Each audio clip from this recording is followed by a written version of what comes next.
Assalamualaikum warahmatullahi wabarakatuh.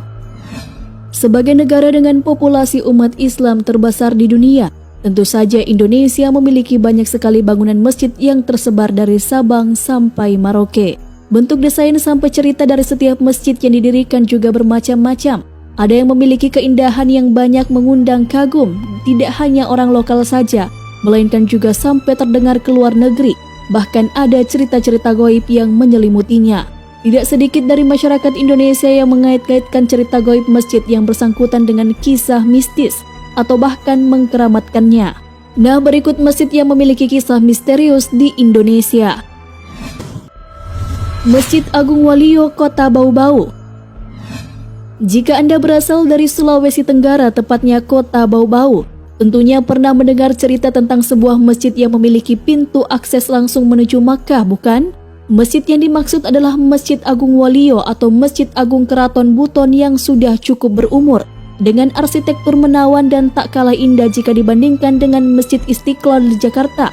Konon menurut cerita rakyat yang sudah dipercayai selama turun-temurun, masjid yang didirikan pada masa Kesultanan Buton ke-37 tahun 1930-an dipercayai memiliki akses langsung menuju Mekah. Pintu tersebut terletak tepat di belakang mihrab berupa sebuah pusena atau lubang yang menuju langsung ke pusat bumi. Bahkan tidak sedikit yang mengaku pernah mendengarkan suara azan dari dalam lubang tersebut dan dipercaya adalah azan dari Mekah. Tidak hanya itu saja, jika Anda merasa kangen dengan orang-orang terdekat yang sudah meninggal, maka dengan hanya melihat ke dalam pusena tersebut saja, Anda dapat melihat mereka-mereka yang Anda sayangi tersebut. Masjid Nurul Yakin, Kota Tangerang. Jika melihat dari luarnya, maka arsitektur bangunan dari Masjid Nurul Yakin atau lebih dikenal dengan nama Masjid Seribu Pintu itu nampak biasa saja. Akan tetapi ketika harus melangkahkan kaki ke dalamnya, maka kesan sedikit menyeramkan akan menyelimuti Anda seketika.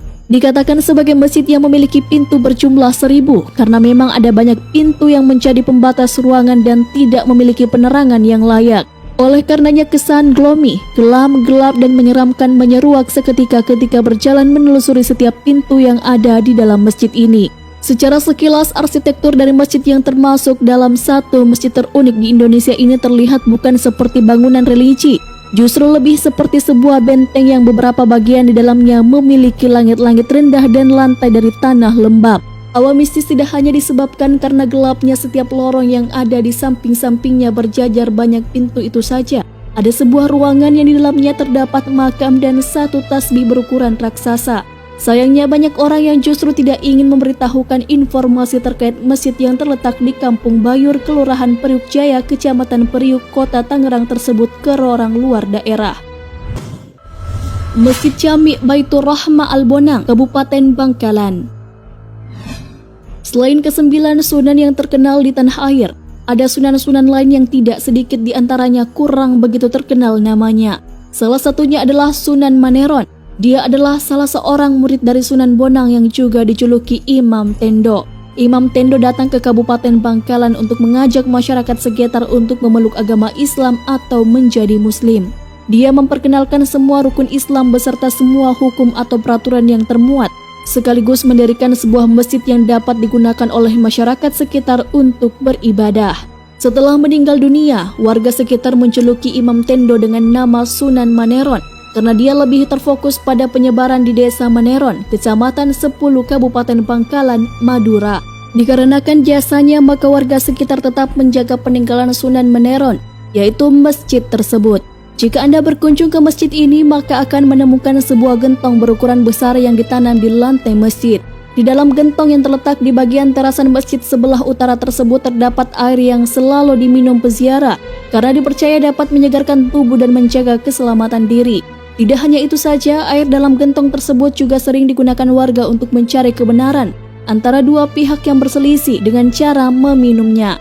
Barang siapa yang berlaku tidak benar dan setelah meminum air dari gentong yang dinamakan Gentong Agung peninggalan Sinohon Muniron akan mengalami hal yang tidak mengenakan. Masjid Guci Rumpong, Kabupaten Pidie. Di Kecamatan Peokanbari, Kabupaten Pidie, Banda Aceh, terdapat sebuah masjid kuno yang dibangun sekitar abad ke-17 oleh Syekh Abdus Salam atau Tengku Cik Dipasi. Sekilas tidak ada keistimewaan dari masjid yang dinamakan Masjid Guci Rempong tersebut, selain arsitekturnya yang terlihat kuno namun masih terawat tersebut. Akan tetapi jika melengok ke bagian dalam ada 2 buah guci besar berwarna hitam yang hingga kini dikeramatkan warga. Menurut cerita yang sudah dituturkan secara turun-temurun pada zaman dahulu, kedua guci tersebut pernah berkelahi dan membuat salah satunya menjadi rompal atau rumpong atau ompong. Dikarenakan hal itulah nama masjid tersebut menggunakan istilah Guci Rumpong. Di dalam guci tersebut terdapat air yang dapat langsung diminum dan dipercaya oleh masyarakat sekitar dapat menyembuhkan berbagai macam penyakit. Masjid Raya Baitusi Syakur, Kota Batam.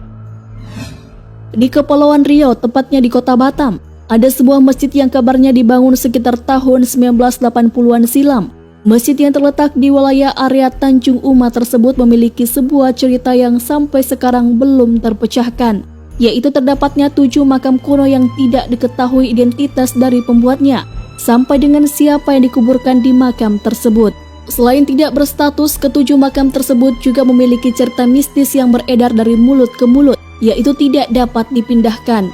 Menurut penuturan masyarakat sekitar atau juga dari Ketua Pengurus Masjid Raya Baitusi Syakur, pernah ada rencana pemindahan makam dengan menggunakan alat berat.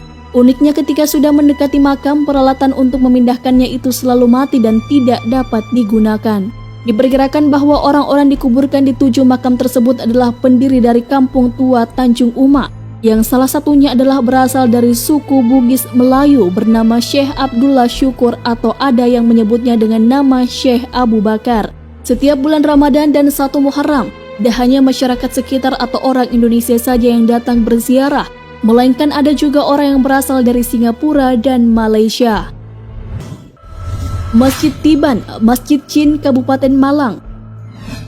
Selain dikenal dengan nama Masjid Tiban, masjid yang terletak di daerah Turen, Kabupaten Malang ini juga dinamakan sebagai Masjid Chin. Tentunya akan banyak orang, khususnya yang tidak berasal atau bertempat tinggal di daerah Turen, akan penasaran dan bertanya-tanya kenapa disebut dengan nama Masjid Chin. Menurut keterangan banyak warga sekitar, awalnya di lokasi berdirinya Masjid Tiban tidak ada bangunan besar ataupun yang menyerupai masjid. Suatu ketika hanya dalam 1 malam, tiba-tiba bangunan masjid yang megah dan indah ini berdiri kokoh di tempat tersebut, menurut cerita yang beredar. Dikarenakan hal inilah banyak orang yang heran dan menganggap bahwa masjid tersebut dibangun oleh jin.